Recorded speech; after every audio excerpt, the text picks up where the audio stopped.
To kick us off, I just want to introduce myself. I'm Betsy Peterson. I'm the director of the American Folklife Center. And on behalf of the staff, I want to welcome everyone here today. This is the latest and actually the last event of the fiscal year in our Botkin Lecture Series. And it's a very special one, I think. It's called Since 68, Cultural Organizations, Programming, Documentation, and Community Enrichment. And we've done a few events throughout the year focusing on events and movements, et cetera, related to 1968 and beyond. And so this is one of them. The Botkin series is an opportunity for us to present the very best in folklife scholarship, ethnomusicology, oral history, and other related fields, and to share them with you. It's also an opportunity for us to enrich our own archives. All of these events are tape recorded, or video recorded, I should say, and will make their way into our archives and also make their way online eventually. So with that said, please turn off cell phones, if you would. I'd appreciate it. And one last thing, I just want to say I'm so happy that this is happening. We have 3 organizations, nonprofits, started in the late 1960s, icons of cultural programming, of cultural work, at a time when nonprofits were just really kind of getting their foothold, and before the 1970s, when nonprofits, cultural nonprofits, all nonprofits exploded, tripled, quadrupled in the United States, these folks were there at the beginning, and these folks were figuring out what the templates were, figuring out how to work with communities and present what they needed and wanted. And so I'm really pleased that we have these organizations with us today. They deserve our thanks. And so to tell you a little bit more about what this is, I'm going to turn this over to John Fenn now. But mainly I just wanted to get up here and say I think it's really great that it's happening.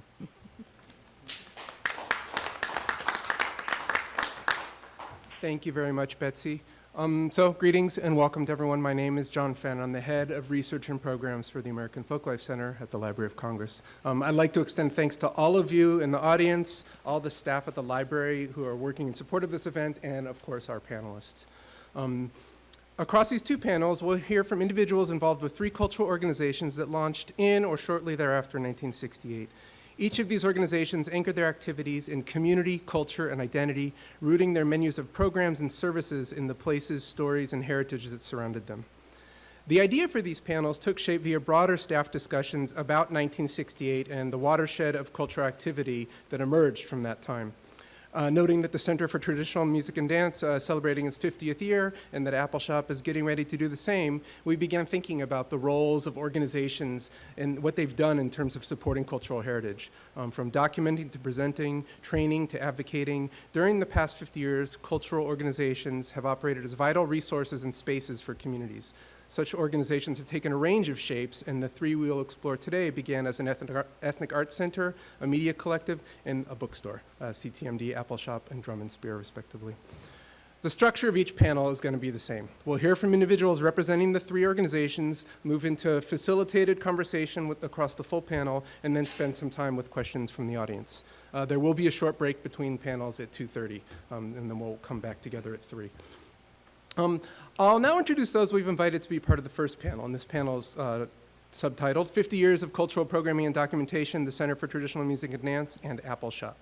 From the center, we have Ethel Rame and Martin Koenig, co-founders, joined with Peter Reshaped, the executive director. And then from Appalshop, we have Herbie Smith, one of the co-founders, and Alexander Gibson, the current executive director. So I'm going to turn it over to them. I'm going to stay on stage as the timekeeper and moderator. CTMD will fill us in. So please join me in welcoming everyone.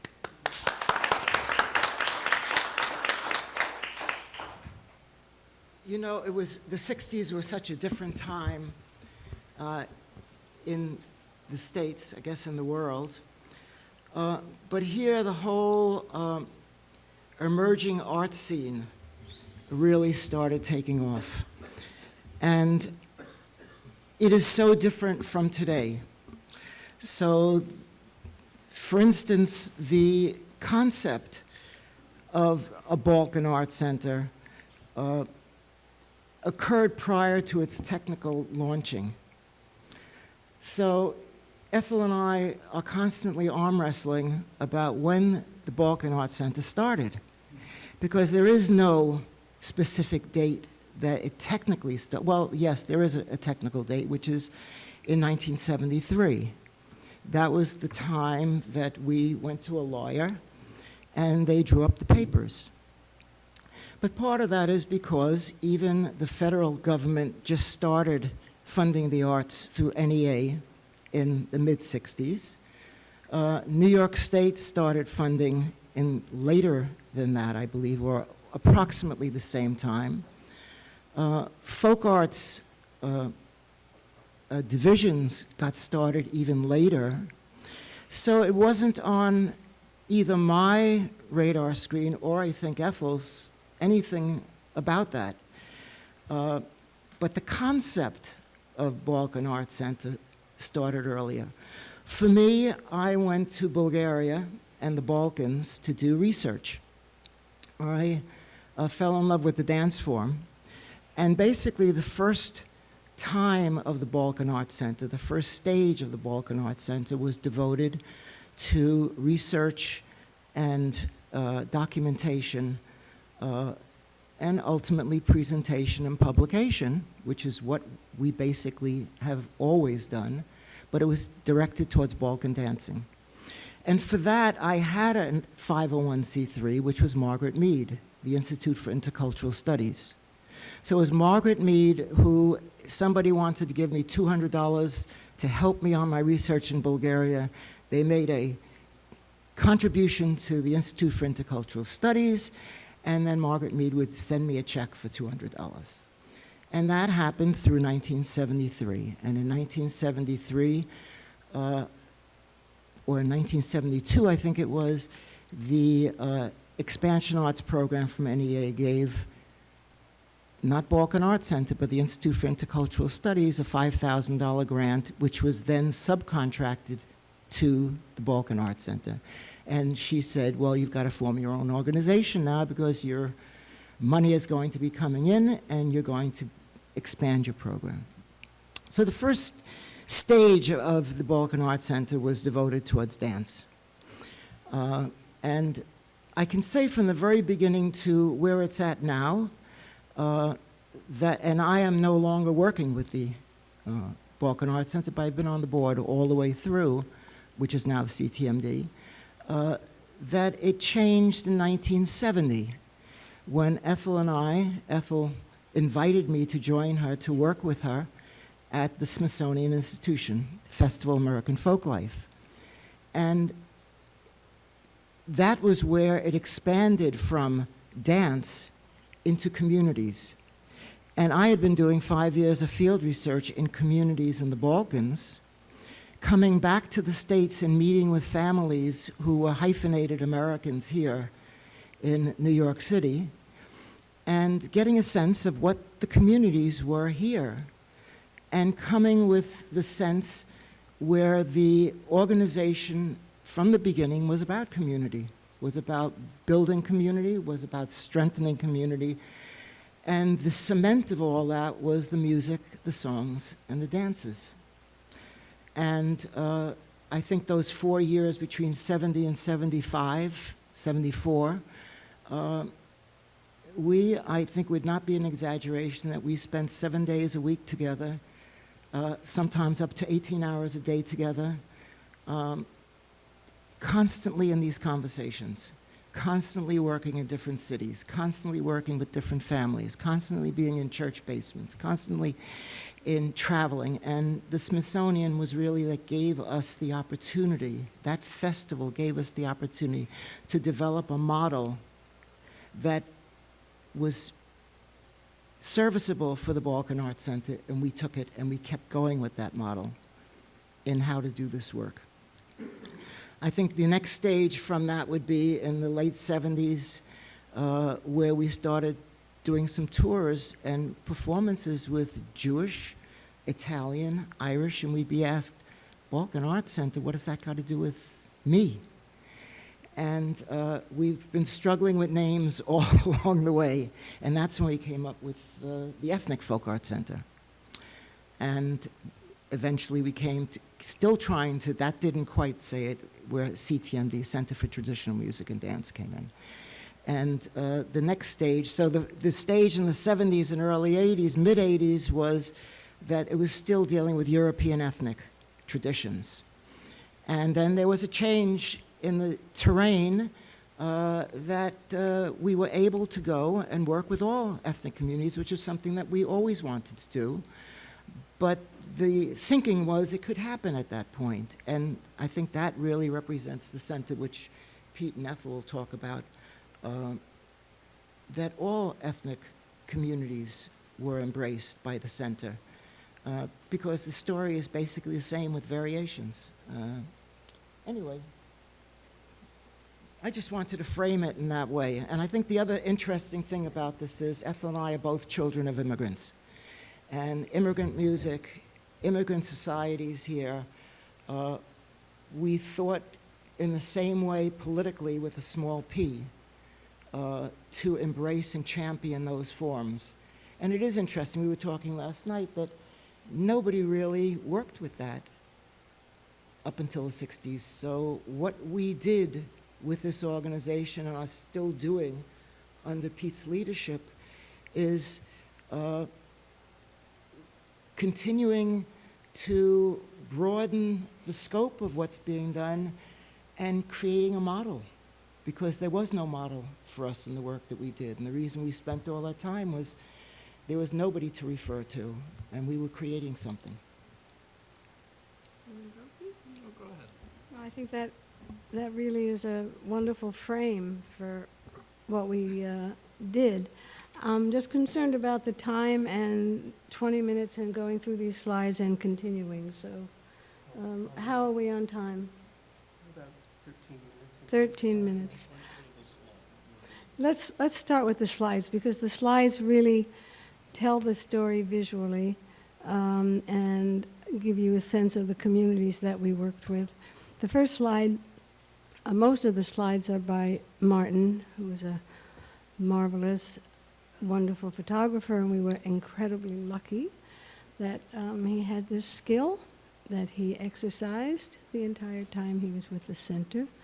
This is a bride in the Albanian community, and I would assume it's in Brooklyn, even though the church at that time was on Park Avenue in the Bronx.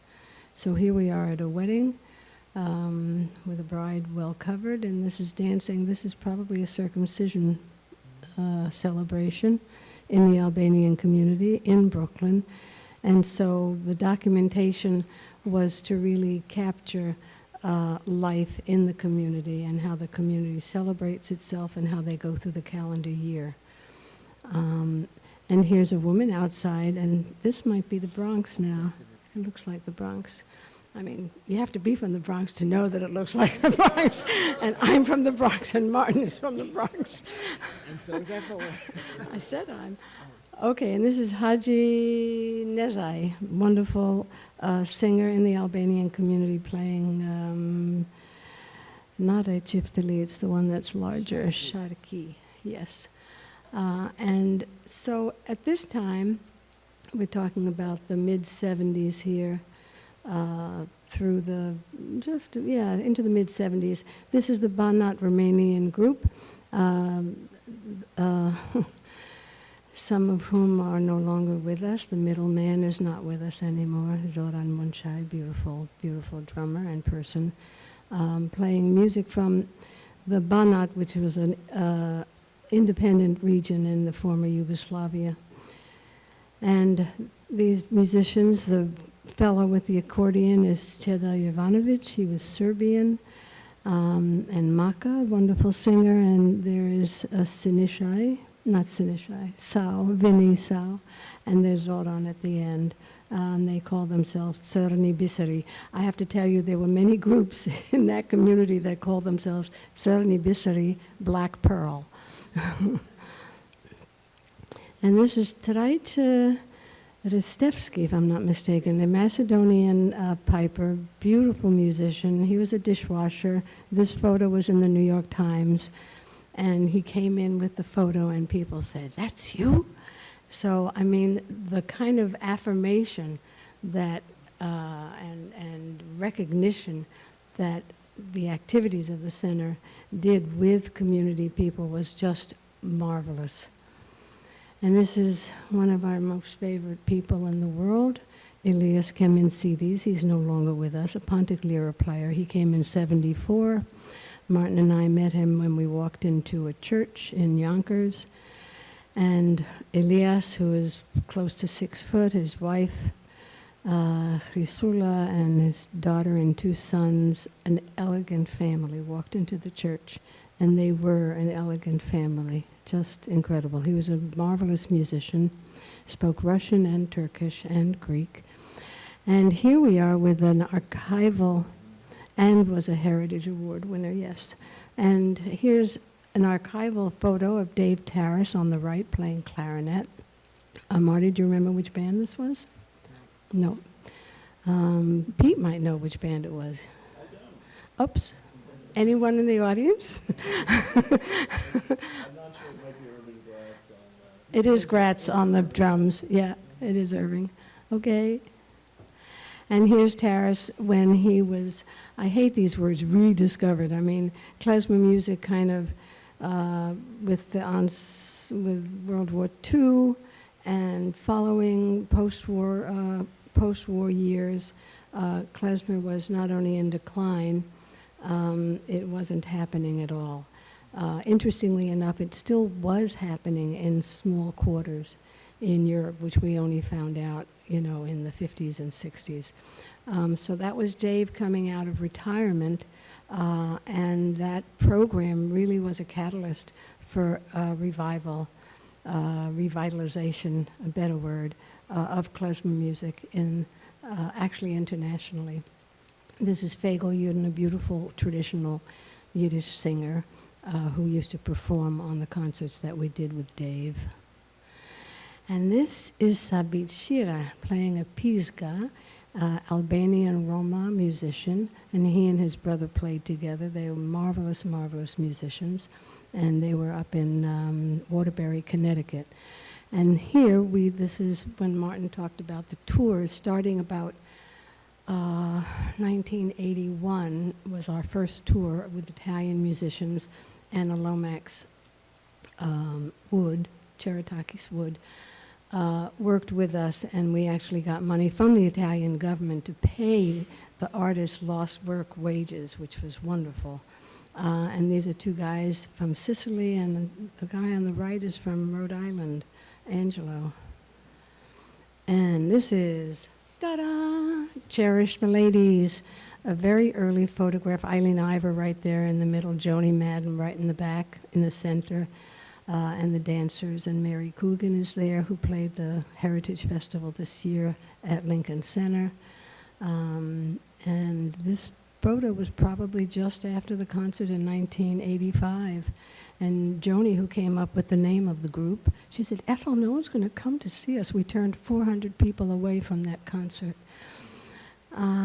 And I don't know his name, Garifuna Community. Martin, you took this photo? No, okay.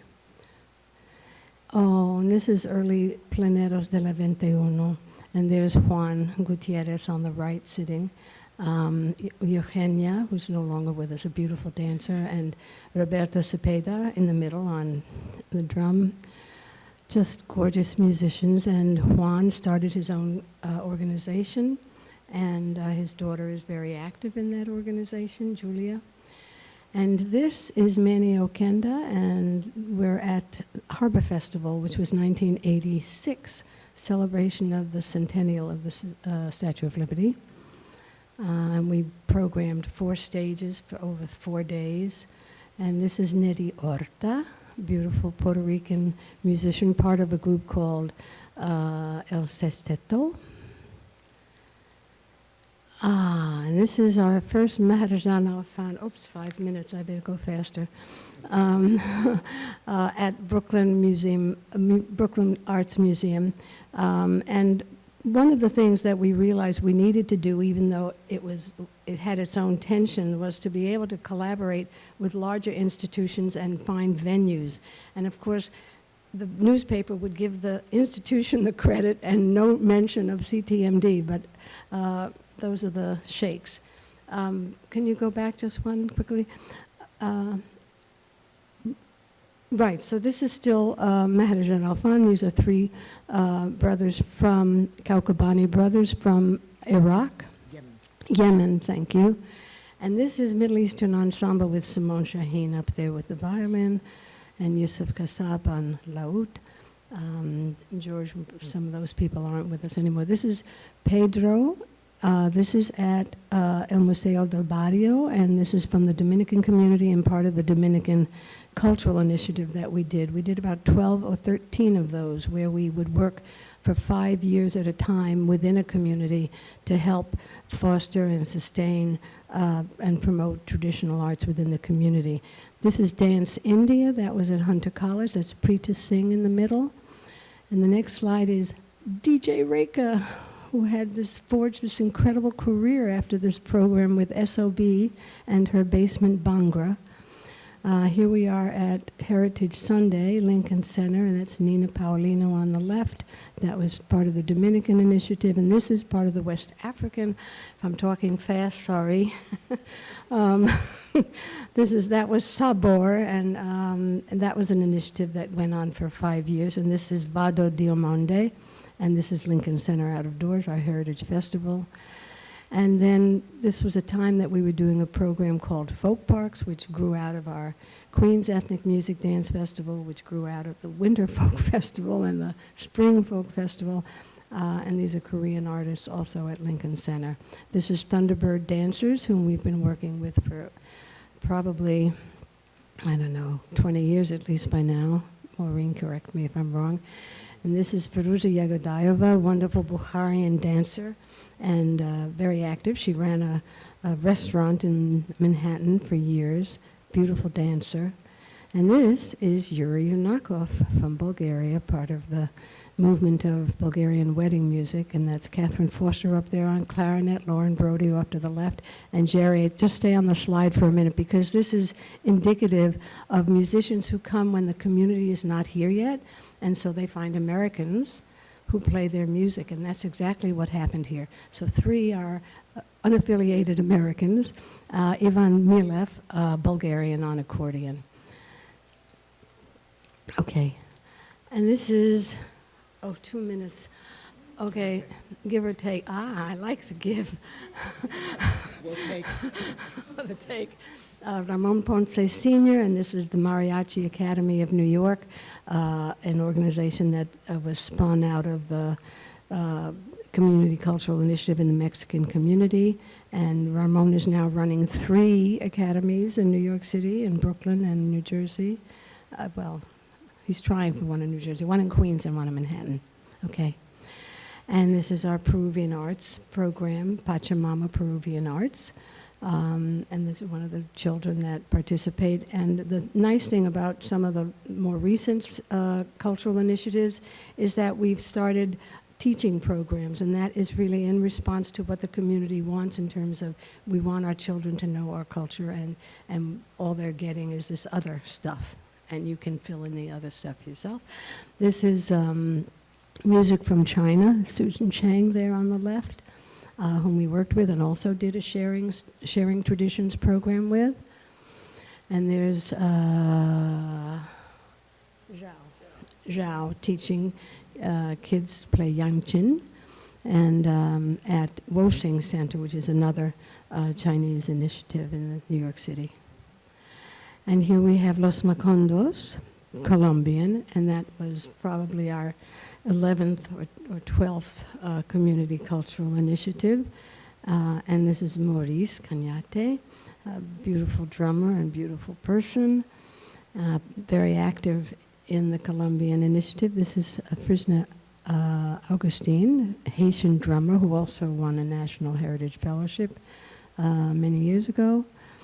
And this is the Bois-Caïman festival that happens pretty independently in Prospect Park in Brooklyn, and is a very important sacred celebration that happens every August. And ta-da, Sri Lanka. Now this is probably from this year, right, Maureen? And these are the Sri Lankan Dance Academy, and in Staten Island, and that's where one of the largest Sri Lankan communities resides, is in Staten Island. Okay, finished with it. I'm going to turn this over to Pete so he can do something in the next 30 seconds. I'll swap out I'll the slide punt. presentation.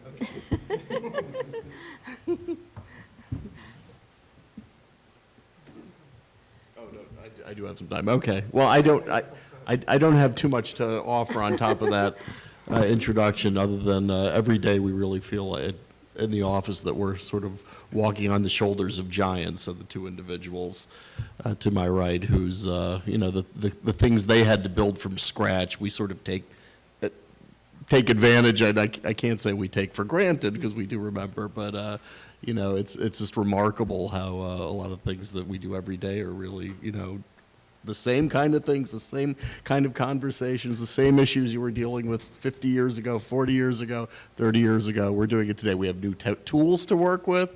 We have new technologies. The people are different. I just want to thank Maureen Loughran, our deputy director, who has been wonderful to work with over the last 2 years.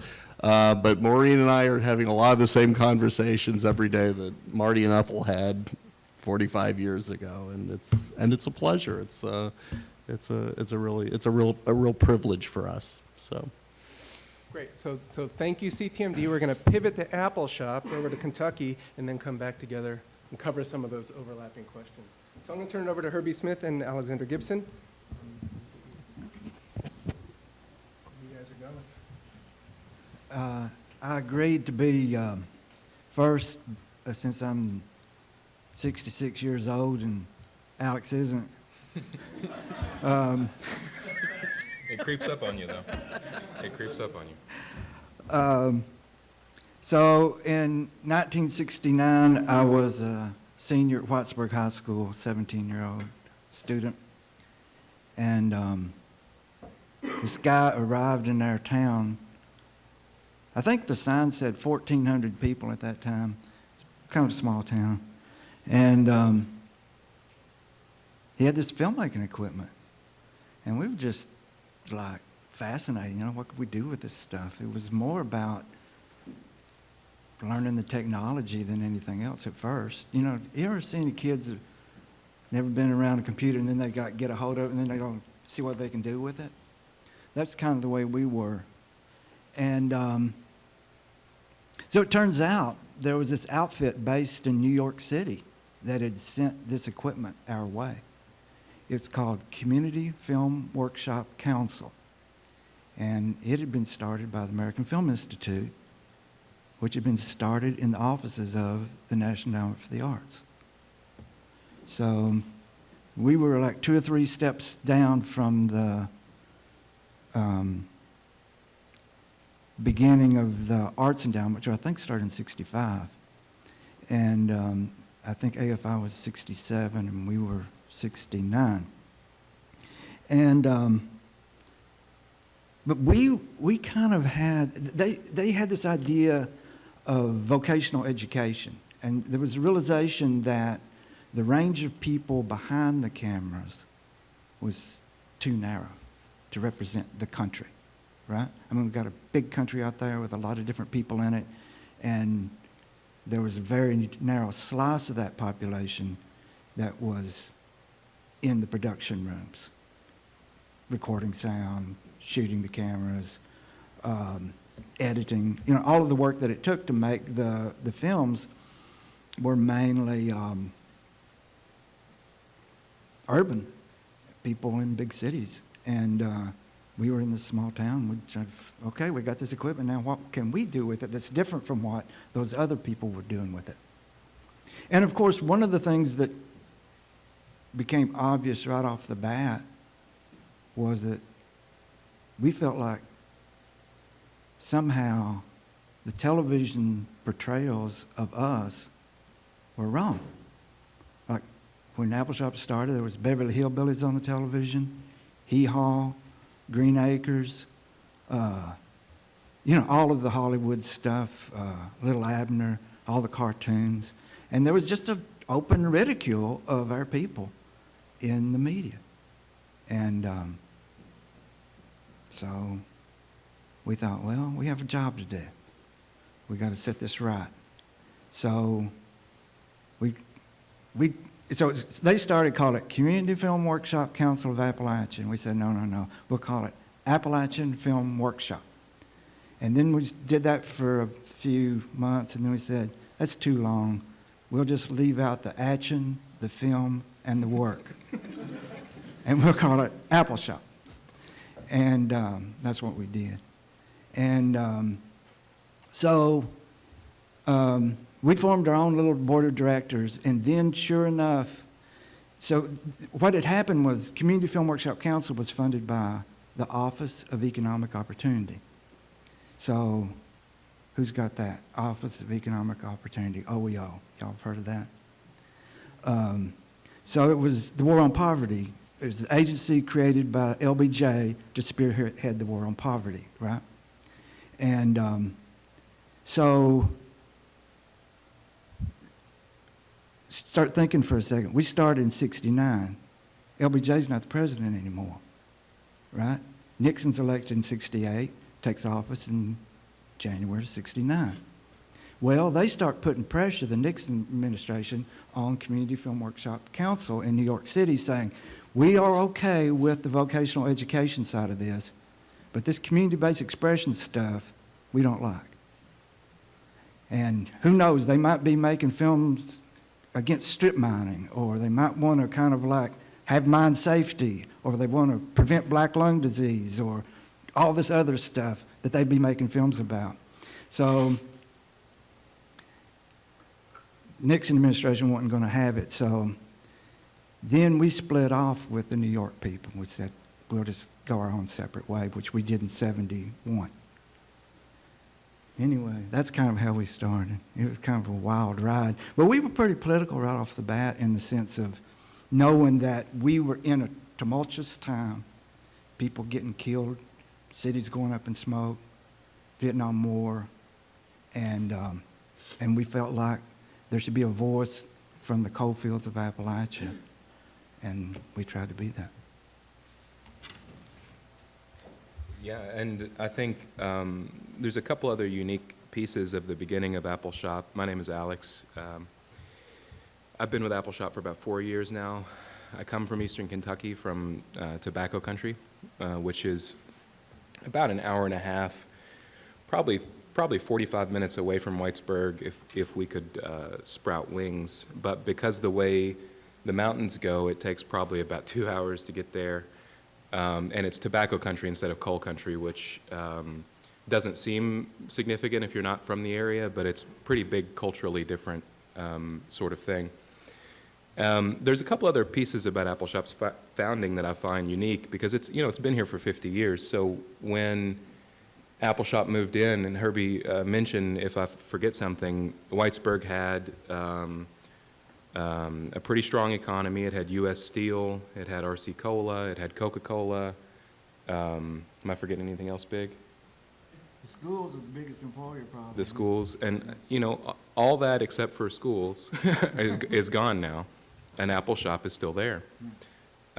Coal, was the largest employer in the region and the largest money-making force in the state, in that part of the country, in fact, and had incredible political power, still has incredible political power everywhere that mining still occurs.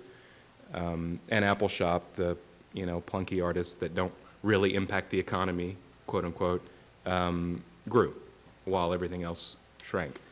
And I think there's some reasons why that's the case. And some of them are wrapped up in the founding. And so two, I think, interesting elements came together. One is the kind of the nature of Appalachian folks, as well as people of low income everywhere, to try and scrap together what you need to get the job done. And that may be duct tape, it may be you fix your own thing, you make your own widget. It may be buying widgets from DC. Hitchhiking up here to raise money, like Herbie did some years ago. And the other thing was the background of the founder. The first person, Bill Richardson, came down from Yale. He was an architect. That's an interesting background to come into filmmaking. And at the architecture school at Yale, he was introduced to the importance of other art forms, radio, photography. He had to take these courses. He had to integrate that into his work in the architecture school. And so then Appalshop started as a like we mentioned, a documentary film workshop meant to document and talk about and explore the area, as well as provide real job training for young people in the mountains that was different than the majority, or what was readily available, which at the time was coal. Well, as anybody here who is involved in nonprofit fundraising, you know that there are cycles. You know, there will be buzzwords that are useful for 10 years, and then like vocational training, workforce development, et cetera, et cetera. And these are cycles that impact some arts organizations in an existential way. You know, if you orient yourself around workforce development for for whatever ethnic group or population sector that you want to, you know, it could be 10 years from now that some new think tank has decided that that's not the way to go, and instead you need technological training or something else. Well, Appalshop and the fact that we had this kind of background meant that, you know, we started in '69. We added a radio station not that long after, youth media training. I think AMI was the first, wasn't it? So youth media training, where we basically recreated the Appalshop process, where you had the filmmaker come and hand out cameras to young people. Well, we created an organization within Appalshop to do the same thing, and it's been going now. It's still going. We added music education, traditional music education. We've had many different programs over the years. And as those cycles of funding went, we had the sort of Appalachian, it's not just Appalachia, but I'm just describing a situation where people have less income and they need to figure out a way to get things to work. Well, you know, if our radio was well funded, then our radio would try to partner with our filmmakers and do projects like that. And so we could survive funding cycles because we were big enough, we were diversified in our portfolio to be able to absorb some losses in the market, right? And the rest of the organization could rise. So I think that is pretty unique about Appalshop and how it's been able to survive. I think the other piece is that our fundamental mission is not satisfied. And it won't be until, you know, so baked into what we do, like Herbie said, how am I doing on time? Okay. So baked into, and I'm not going to talk about the slides, by the way, so just enjoy them on your own time. But baked into our idea is this idea of ridicule, right? It was Herbie spoke about it in the past tense, and of course all of you know that it's not a past tense question. We're ridiculed practically every time we're on television, is just to find some new way to make the point that we're racist or misogynist or backward or angry about international trade or immigrants or no one really, but in fact, we all know, all of the educated folks here know that all those things are just silly, that there is no job competition, that that's just imaginary, that there is no, again, I grew up on a farm, so my background of seeing labor change is in my actual history. So I think that the lack of communication back and forth between these sorts of sectors of our society is what gives rise to the stereotypes. And Appalshop has been focused on addressing that for a long time, and unfortunately there's not more media that comes out of that part of the country, and the problems seem to persist. The divide seems to not subside, and I think our country suffers for that fact. So, really baked into the concept of Appalshop, to go back to the phrase I used earlier, is this idea of differences in power and differences in access. And so how do you reset the stage? How do you provide that access? How do you provide opportunities to people who wouldn't have the best museum access, or after-school programs, or private schools, or what do you do to a historically ignored population? What's the method to amplify? And the biggest damage that's done there is not political. It's very personal. People grow up like me, like most people in the region, most young people who grow up and they hate the region. They see the television and they think of themselves through that lens. And so part of the work that we do is to explore that.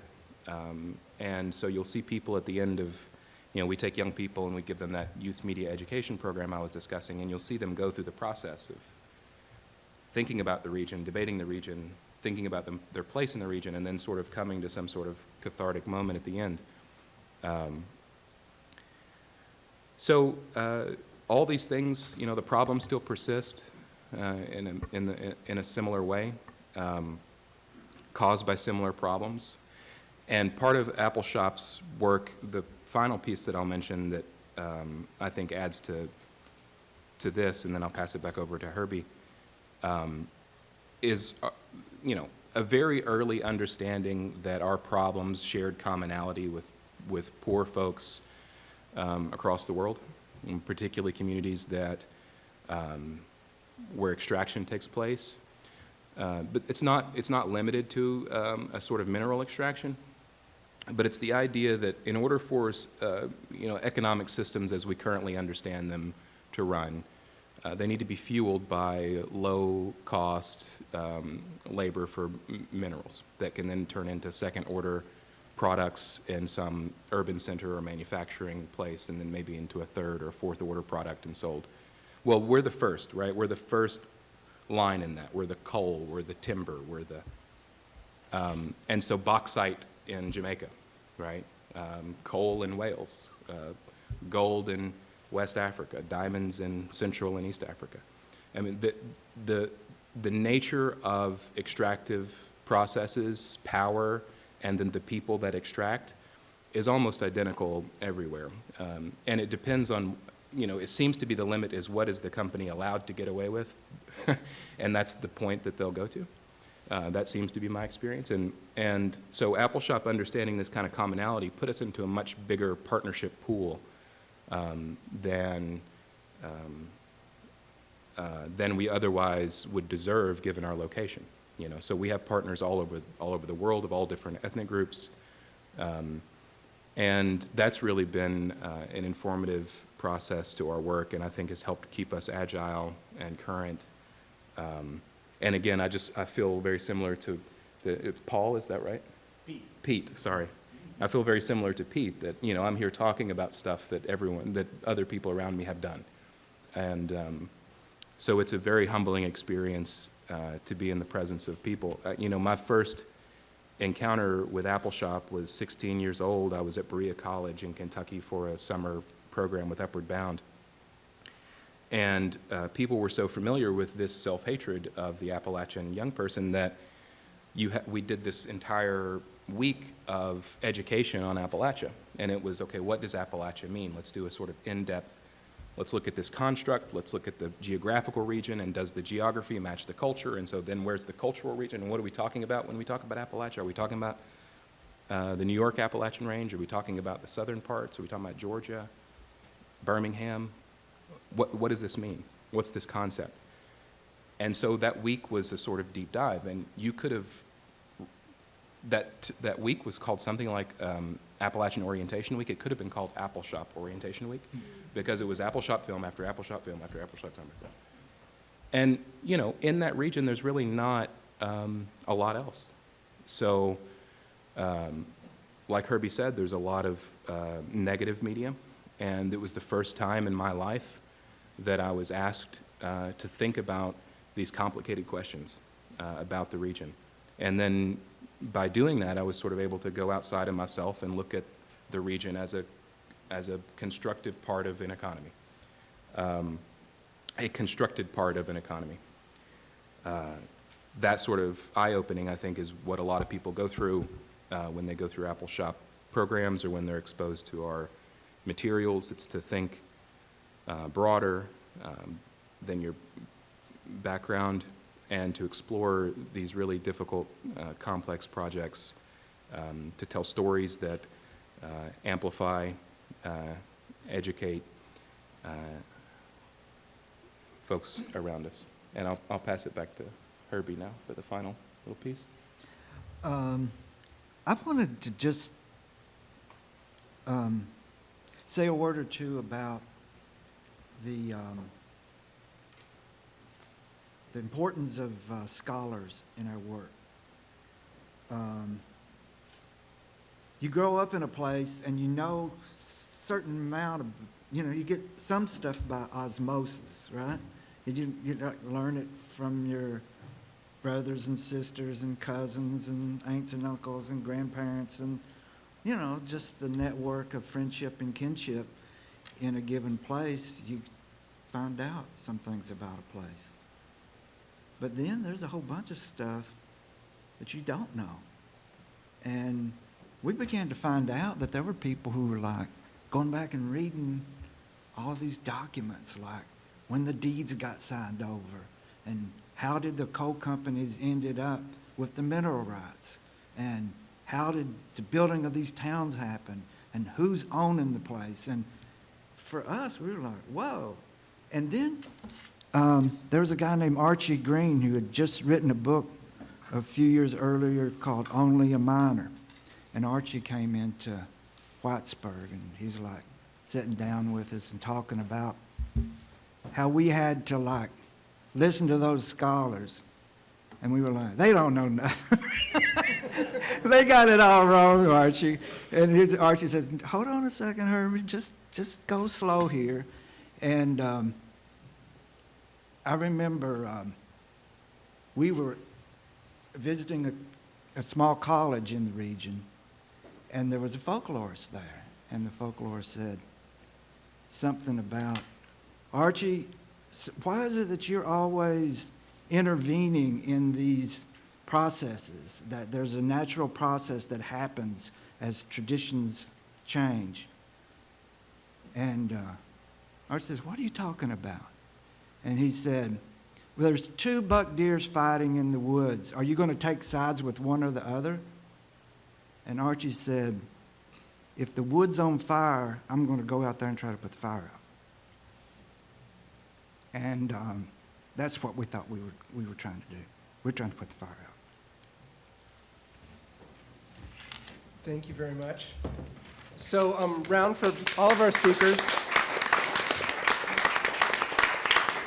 Now we'll shift here into trying to connect some of those themes that have come up in both presentations about the individual organizations. Looking. Oh wait, maybe I should have. Maureen, could you hit that screen darkener button?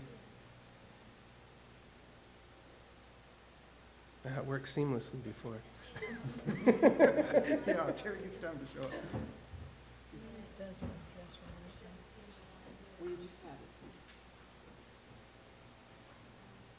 Okay, just keep trying, whatever. So there's some framing questions that I had given to the panelists before, and a lot of them are going to, I think, push us to think about some specific examples of some of the things that you've all discussed. So I'll pitch the first one out here, and then we can think about it.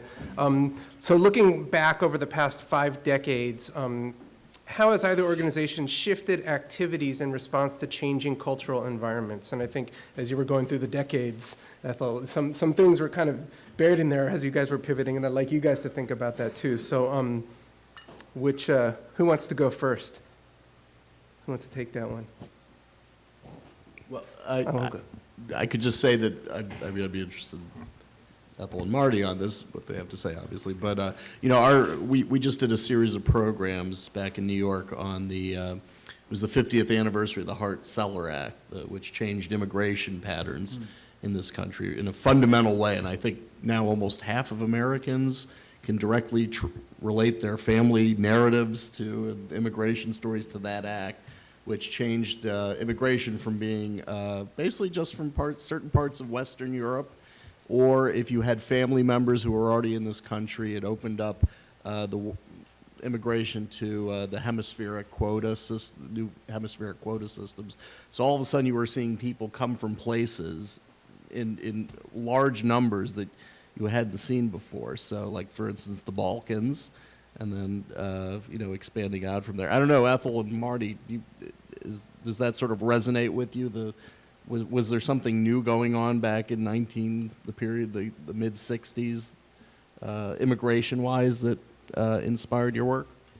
Absolutely. I mean, that was a time, 1965, the Balkan Arts Center, Ethnic Folk Arts Center, Center for Traditional Music and Dance, I mean, totally benefited from that immigration, and the work was cut out for us. We were working primarily with first-generation Americans who were spectacular carriers of their traditions. Musicians, dancers. I mean, you went to a community event and it was an organism that was working in concert and in synchrony that was pretty extraordinary, and that was community.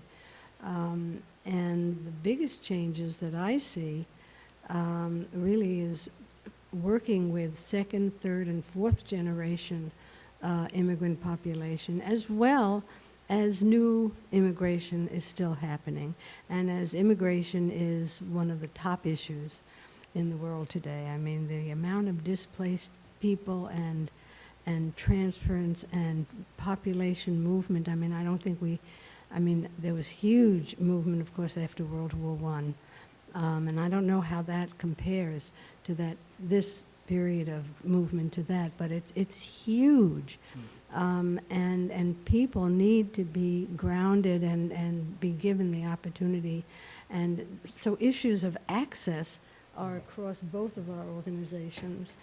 Access, power structure. I mean, one of the things that Martin and I always talked about was, you know, there were no immigrant artists on TV, you know, or in concerts or anywhere. And so we did many concerts and concert series and tours of concerts and festivals. And lo and behold, 20 years later, BAM has ethnic arts and immigrant arts and Lincoln Center and Carnegie Hall, and it's wonderful, you know, so that we were the incubator, so to speak, or the catalyst, both actually, and other institutions became responsive and carried forward, but it's still going to be an issue. And again, it's how to work with immigrant populations that are now in third and fourth generation. That's one of the major issues that I see in change. Well, if I can just piggyback on that, and I must say, when we first started receiving our grants from NEA, Appalshop was always referred to. And Appalshop would always be spoken about in the same sentence that the Balkan Arts Center was spoken about. And hearing you speak, I'm very moved, because your mission was our mission. As Ethel spoke, we didn't see ourselves on TV.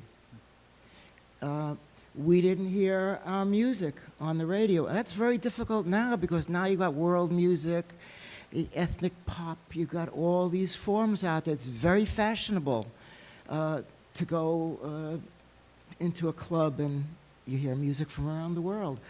But in 1960s America, we weren't there. We knew that immigrants built this country, but immigrant music was not, there was no exposure to it. And if timing is everything, we benefited from the timing. of the bicentennial coming up in 1976. So the federal government was putting money out there to have a big party to celebrate ourselves, and the Smithsonian was supported and was given a budget to prepare this great celebration of our greatness. And today, it's a very different world. And I don't know where it's going, quite frankly. I'm totally confused by it. Well, I don't think I'm the only one.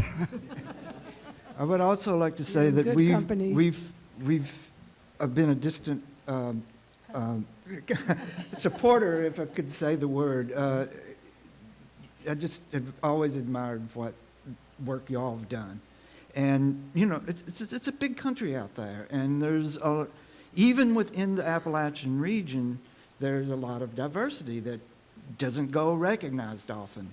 And, you know, these mining towns, they had all kinds of people in them. And some sense that there's this remote enclave of people who are somehow not a part of the rest of the country. I think, you know, you just, at some point, realize how completely wrong it is, these ideas about who we are and the place that we're a part of. So I think another thing I wanted to mention for us was that we also saw it as a economic task, that we weren't just about making films or supplying a certain, you know, we ended up with a radio station, theater company, so forth. But we thought that if we were going to revitalize the homeland, that we had to model best practices. And that today, we have about $1 million in payroll in a town of 2,000, 2,500 people. And it shows up on the map in Whitesburg. And to us, that's really, really important, because it's not that we're going to like supplant the coal industry, but we can figure out ways to live in those mountains and not be subservient to those powerful forces. So picking up on this theme of change, I want to jump to one of the other questions. And again, you've each sort of addressed this somewhat, especially with the community music initiatives, but how has each organization integrated community perspectives into documentation projects and cultural programming initiatives? So not just necessarily presenting them, representing them, but hearing feedback from the communities and the constituents you're working with, and then rolling with that. Okay.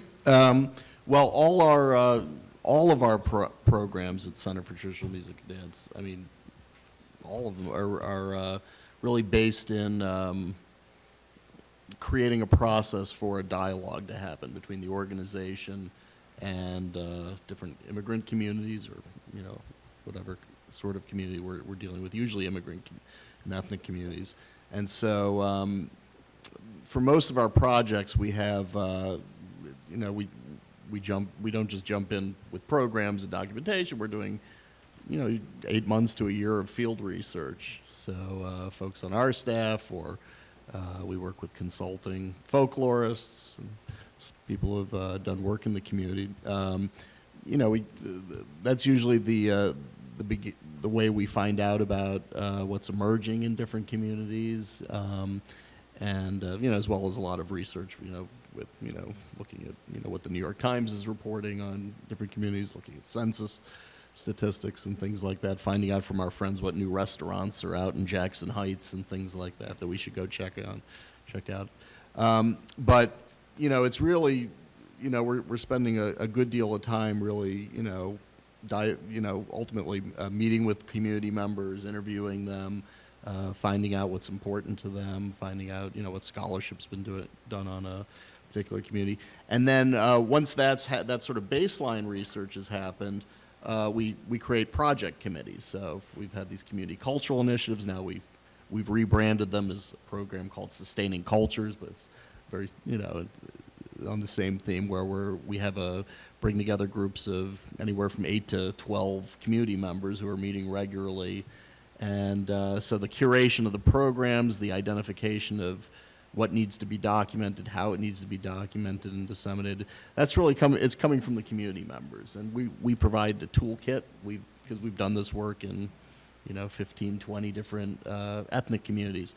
And so we have a track record and a know-how about the things that work and how to get funding for it, of course.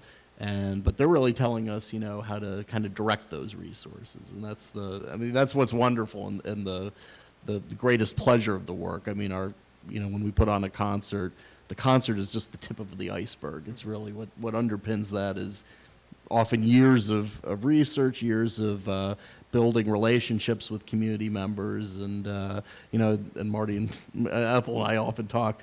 Some of the musicians that Marty and Ethel were working back in the late '60s and early '70s, we're working with the grandchildren of those musicians who are now great musicians and artists in their own right. So to have that sort of longitudinal, intergenerational dialogue about with communities, it's what makes the work so I think so important, so rooted in the expressions of the community, and just such a pleasure to work with, as a folk arts professional working in this field. So.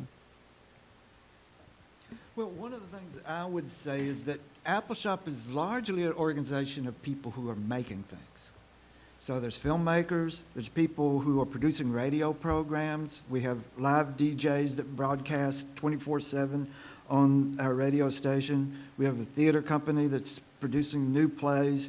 We have a youth media program that's producing 5 or 6 short videos that the youth have chosen the topics and making short pieces about the plays. And one of the things about making stuff is that there's a pleasure to that.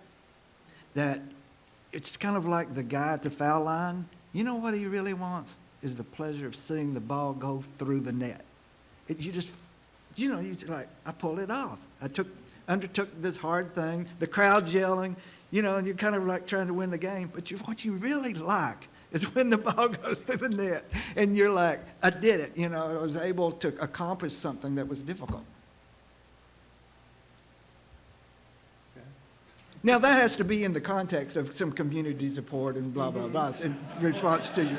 But I think it's also that accomplishing something with community support and perspectives. Right. Exactly. It's not easy. It takes years. That's right. And the notion of multi-generational contact and presence has come up across both organizations, too, which I think is a key longevity. Now it makes sense to me that before she got into folk arts, little known fact, Ethel Rame was with the CCNY City College of New York basketball team, believe it or not. I think she played center, too. There you go. And the community piece is very important in Appalshop's background and history, given Cole was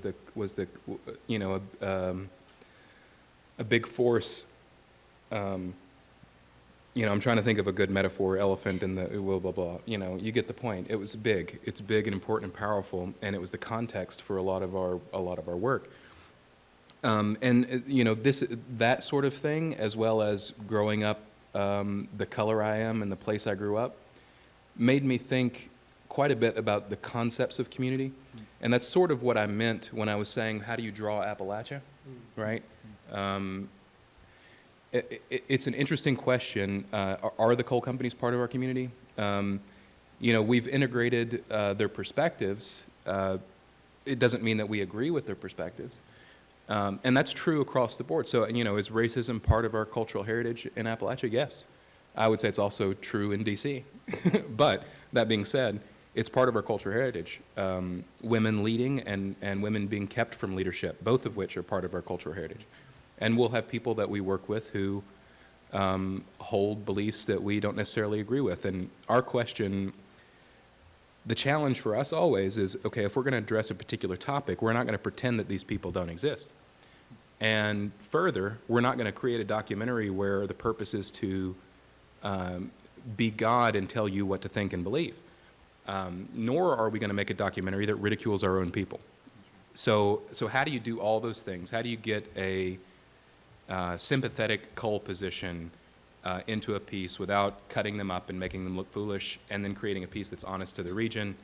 Maybe doing that is what creates the honesty to the region. Maybe not having the voiceover telling you what to think is what creates the honesty. But all of these artistic questions are asked because of the democratic questions underneath, because what we're doing here is democracy. That's what we see ourselves as participating in, a fundamental piece of democracy, and that's what we see the reason that we were created was because something was broken. Community is just really, it's really tough. It's one of the reasons I didn't want to not answer any of these questions, but it's a tough one for me because I don't know whether I think community is an arbitrary line we draw, or whether it's something that's immovable, yet, is the Bronx a distinct community from Queens? Or is it one particular street? I mean, at what point, if you're Irish, were you part of it? Were you always part of it and people just didn't like it? Or, so those are difficult questions for me. But there's no doubt that whatever community is, it's fundamental to what we do. And that's a very awkward phraseology, but we in Appalshop will debate these questions all the time. What is our community? What's our obligations to our community? Yeah. Sounds like we're the same organization. We just do. It's variations on a theme. Part of the large network, yeah. Okay, I'll pitch us one more framing question, then maybe see what things haven't come up that you guys have been listening to. So the future has come up a little bit here. Looking ahead, what do you see as the kinds of programming, documentation projects, training projects your organization should be pursuing? So if we're looking ahead for the next 10 years or 50 years, you can choose your own time frame. But I know Ethel's hit on some things like the changing nature of demographics and immigration patterns is something key. But what are some other things that either organization is looking at right now coming out of this sort of 50-year-ish celebration? Back to me. All right, I'll take it.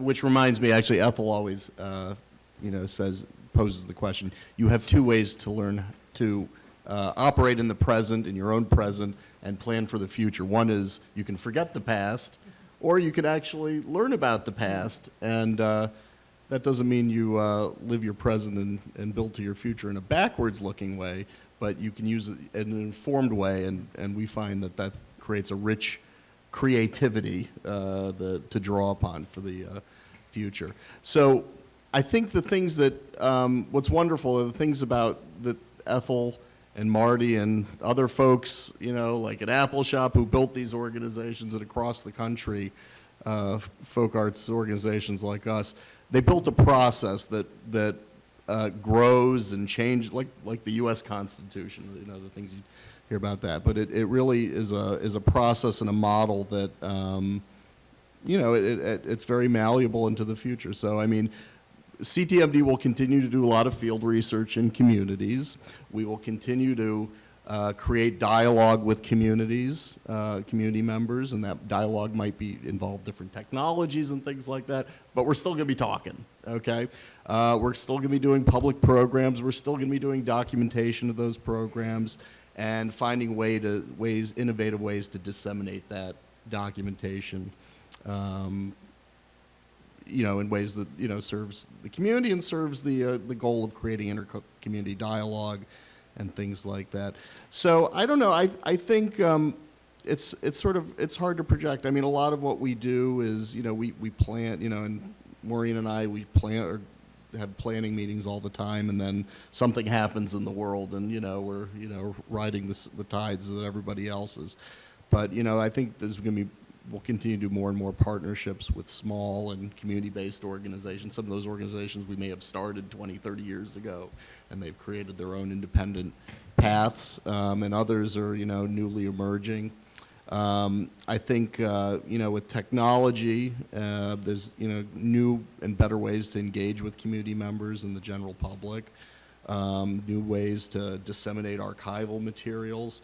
And, especially getting back a little bit to archives, because I think that's why we were here originally. It's, I think when you're creating archives and documentation, it's always important to think about, well, who's the audience of those materials? What's going to be the purpose of those materials? How do you want the audience member? And what are how do you make them accessible in the easiest ways? So our board's been talking, I'm thinking about that alongside, recent conversations with our board about how to get more sophisticated about segmenting and targeting particular audiences, finding better ways to create programs and documentation that serve maybe more targeted portions of the audience, and defining audiences is always interesting. It's we're serving community-based audiences, and there's a whole diverse spectrum of folks within communities, and as we're trying to create programs that cross bridges into the general public or across to other communities. I mean, I think Marty and Ethel have always talked about some of the best projects and programs that we've done in our history are programs where half the audience is from the community and the other half is from outside, because for the community members, they get a sense of validation that all these outside folks are interested in what we do and our narratives. And for the outsiders, it's a great way when you have a critical mass of community insiders. I mean, then you can really get a window of how the traditions, whether performing arts or whatever arts, really fit into a context within that community. So that's a great balance to look at.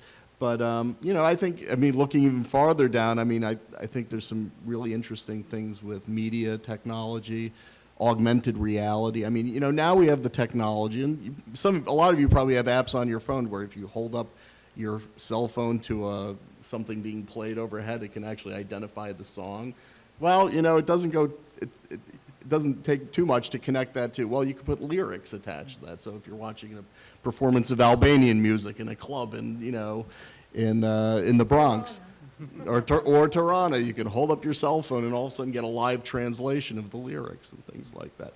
There's all sorts of, or get bios of the performers just from hearing their voice and things like that. So there's going to be a lot of interesting ways that I think live programming and documentation are going to get more and more integrated in the future, and through different media technologies. And this stuff is not very far away, and people are already thinking about this. What do you guys think about the future? Unfortunately, so there's two things I could politician my way out of this and answer a different question than the one was asked. I could say ditto because I agree with everything that was just said. But I'll take the third, which I think is just to add a couple other things. But everything he said I agree with, I think is true. I think with Appalshop, our mission is not yet satisfied and is still strong. It's still applicable, as applicable today as it was when it started. And that's sad in a lot of ways, but expected. Again, we're just now getting out of the coal industry, which, politically marginalizes those that extract because you need to keep the costs as low as possible. So, we may see a new horizon of Appalachia coming forward. I don't know that that's true. I hope that it is. Economically is what I mean. And Herbie and I we were looking over the questions before we came, and I was thinking, it seems to be the only way that our mission would need to be revised, or perhaps Appalshop would need to close because all of our staff would not be oriented in this way, would be if Appalachia somehow, let's say kudzu is this invasive crop. Let's say kudzu turns into this delicious wine that that everyone loves. And now, so if Appalachia, if that region turned into Napa Valley, economically, the context for our work would be gone. Because of course someone living in a winery in that part of the country can hire their own media and tell their own story, and other people want to tell their stories. So it's fundamentally about the piece it's about being politically invisible, politically marginalized, low income, and all the effects and issues that come with that. So that's really central to how we think about our work, and that may change. Again, we're all hopeful that it will change, but there's so many barriers at the moment. And so we try our best, and I'm really hopeful with this new generation of young people coming up that are, again, that may always be true, but really politically engaged, not as interested in questions of race and religion, and they're more interested in doing work and trying to create the place that they want to live in. So, we just try to provide the best road to that destination we can at Appalshop for the young people for the most number of young people that we can. And there's not a lot of competition in that area, which is good for our fundraising. It's bad for the state, for the effect that we're seeking. Yeah. I want to turn it over to some questions from the audience now. We have a little bit of time here to take any, as well as if you guys have questions that sort of have come up, we can pitch those as well. And there are microphones that are going to be walking around so we can make sure that the questions are captured on the video. I think across the spectrum, you mentioned the mockery and the stereotyping, and I know that was true for my culture. Yiddish language was just the stuff of buffoonery. How do you deal generationally with the internalized shame of Generation 1 wanting to transform their children into sort of vanilla, whatever, and distance themselves from their own culture? And I know what you're talking about, what you're doing is the affirming and the validation, but you almost sometimes have to fight a generation in order to get that to happen.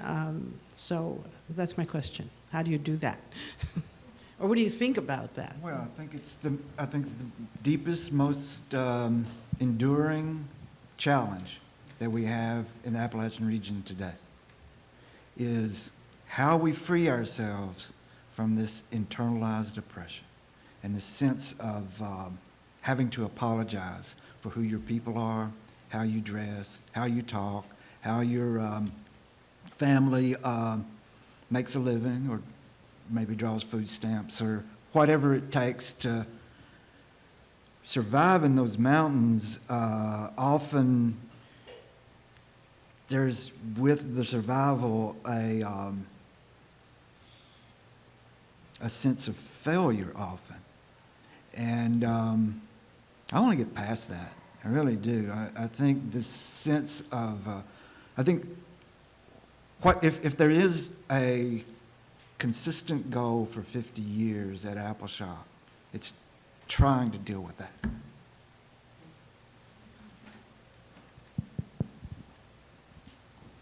I have a question also for Herbie. I'm wondering what brought the American Film Institute to Whitesburg in 1969. I think George Stevens Jr. was the head of AFI. I don't know that he had a particular interest. And I'm also wondering whether the Whitesburg Eagle, it screams, that was well known at the time. Did that have anything to do with why AFI chose Whitesburg? Yeah, actually, Community Film Workshop, AFI funded Community Film Workshop Council. They basically chose Appalachia as one of their places. At first, they didn't choose Whitesburg, but you're right. The fact that the Gishes were there and had that amazing newspaper was a huge factor in Bill and Josephine deciding to move to Whitesburg. But I think in the larger sense, I think there was a realization that we are in this large, diverse country that we aren't always recognizing, and that we had a lot of work to do in terms of documenting the realities of life in eastern Kentucky and southwestern Virginia and that central Appalachian region. So I think there was an acknowledgement of that need that ended up meaning that people would locate there. I don't think the impetus was from AFI. I think what was happening with AFI was that they were applying for funding from the National Endowment for the Arts, and they needed to show a more diverse activity then basically the AFI staff were, reflected that the reality behind the cameras at that time, which was this very narrow range of people in the country being represented in the production side of things. And so AFI realized if you're going to keep getting federal dollars, you're going to have to train some different people to assume some of the roles in producing media in this country. Marty mentioned that at one time at NEA, the two organizations you represent were all often mentioned in the same sentence, and the reality is there were very few not-for-profits at that time, and that was indeed the case, something that hadn't been brought up, but I think there was a factor is that at NEA, A.B. Spellman started an expansion arts program there, and it was mainly to serve communities of color first, and then expanded to serve rural organizations. So that was a factor. And then at NEA, the advancement program and the challenge program both were put in place to help organizations develop and develop funding as well. Those programs have disappeared today, and I wondered what your thinking is in terms of funding sources for infrastructure today for not-for-profits. Where do you find your money, and what funding streams are there or not today when you're looking for support? I go because I'm the guy who still wears a tie. Yeah, no, Barry, right on. I mean, so much of the sort of support that was, either for general operations or, for infrastructure, like the challenge grants helped us establish a New York Cultural Heritage Fund, which is not a huge endowment, but at least we have, some money in the bank. Go ahead, Ethel. Barry is talking about something even earlier, which was the Institutional Advancement Grant, which was so crucial. Yep. We had Peggy Delaney working with us. And talking about what are the goals, what does the organization look like in 10 years, what are your needs? I mean, and that was 1979, and then the first private foundation support we got was in '84 from Ford Foundation, because there was someone who was interested in what we were doing. But Pete, keep going. Yeah, and that was Lynn Carey-Maida who That's supported correct. both. Also funded Appalshop. Institutions, yeah. Lynn Carey-Maida, yeah. And Lynn continues to be on our board, too. So, but right, so I mean, so much of the funding now is really project-based funding, and it makes it very tough when you're, spinning through a whole bunch of different, projects to make sure that there's enough money carved out of those, those never enough grants to, support operations, support the development of the organization, support things like your website, support, your office, your, whatever support staff and things like that, and, building an archive to tomorrow. So that's the sort of conversation we have with funders all the time, but it's, I think our field, I think public folklore in general could do a better job. I think representing itself as a field to the funding community. I think there's a lot of funders who really don't know what folk and traditional arts are really all about. So I know NEA is one great advocate I think we have to getting the word out about what the field does, and Cliff has been carrying on that message very well. But it's something we need to continue to work on, and I think really kind of get a wider community of funders to understand not just there's an urgency to the work, because a lot of times we're dealing with traditions that may not be around in another generation unless work is done in partnership with the communities to help them preserve the artistic work that they do. After being married to this organization for so many years, I finally got married to a person. And it altered my life, and ultimately what often happens was I had 3 children, and twins came along, and anyone who knows anything about twins, I mean, you're underwater until they get old enough. And my wife agreed to have children if I would spend 50% of my time bringing them up. She wasn't going to do it by herself. So I left the organization about 25 years ago. And once my kids got old enough, I have gotten back into the work. And I'm working with the Smithsonian in terms of doing some publishing of material that I had recorded separately in those first 5 years when Margaret Mead supported the work that I was doing. So here I am, approaching 80, and I forgot what I was about to talk about. I didn't mean to oh, I know what it is, okay. One of the problems, folks. So I live on an island off of Seattle. And to do this work now for Folkways, I have to raise money. And I made a little 501c3 organization, not to burden them with taking on an additional thing of what I'm doing from the other side of the country. I am fundraising in a totally different way. It was so much in my life and not in the rest of the world, right? So that was a huge motivation.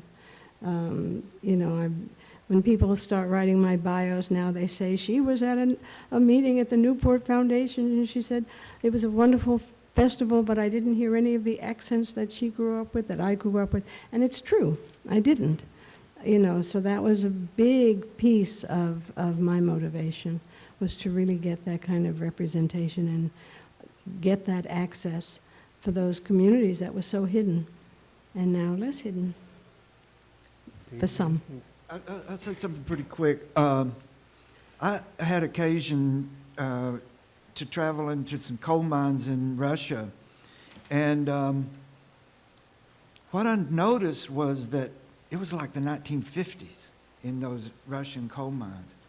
And what became clear was there was no dissent. There was nobody challenging the coal industry in Russia to change their practices. They would send 2,000 people into a Russian coal mine, and we would send 200 people, and we would mine more than those 2,000 Russian miners. I said, what do they do all day? They had the same equipment. And they said, well, everybody needs a job. But, you know, at some point, you don't want to send everybody into an underground coal mine just because they need a job. So I think this idea of challenging the prevailing powers that be is really, really important as we deal with the realities of a place that is facing hard times. Is it a short question, Cliff? I'll make it short. Okay. So, on behalf of the NEA, I'd love just to say congratulations to Ethel on receiving the National Heritage Fellowship, and I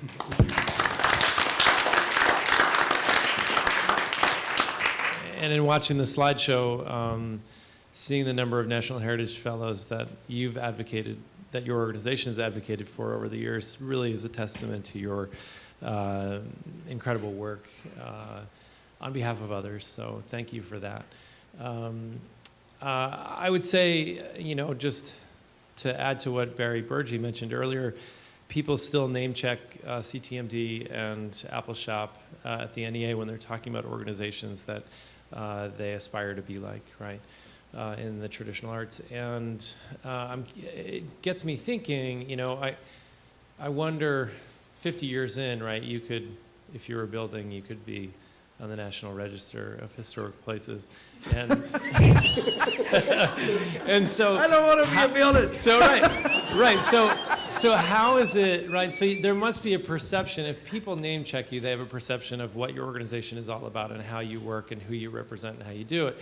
And I imagine you must face that in the communities that you work in and have been working in for so long. So how do you stay nimble? How do you keep your identity from ossifying in a way that enables you to work with so many different types of people and perspectives? Is that a short question? Yes, but the answer is All long. I mean, you know, I say it's come up in a couple different ways, and you guys, but they both hit on it.